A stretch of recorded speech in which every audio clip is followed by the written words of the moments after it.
ফরজ নামাজের সালাম ফিরানোর পর বলবা আল্লাহুম্মা আইন্নি আলা যিকরিকা ওয়া শুকরিকা ওয়া হুসনি ইবাদাতিক। উলামা ছাড়া অন্য কে এই দোয়াটা পড়ছে আজকে? একজন। নবীজি তার সাহাবাকে বলছেন জীবনে ছাড়বা না, এটা একজন মাত্র পড়ছে।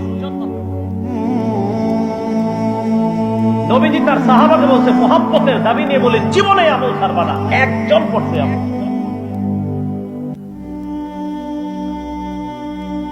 তুমি এই দোয়া করবা মুআজ, কোনদিন ফরজ নামাজের পর এই দোয়া ছাড়বা না। কি তুমি আল্লাহকে বলবা আল্লাহুম্মা আইন্নি আলা যিকরিকা, আল্লাহ আপনি আমাকে সাহায্য করেন যেন আমি আপনার বেশি বেশি জিকির করতে পারি। ওয়া শুকরিকা, আমাকে সাহায্য করেন যেন আমি আপনার বেশি কৃতজ্ঞতা প্রকাশ করতে পারি।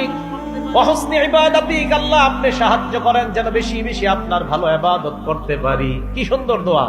আল্লাহ সাহায্য করেন যেন আপনার জিকির বেশি করতে পারি, সাহায্য করেন যেন আপনার শুকরিয়া বেশি আদায় করতে পারি, সাহায্য করেন যেন আপনার ভালো ইবাদত বেশি করতে পারি।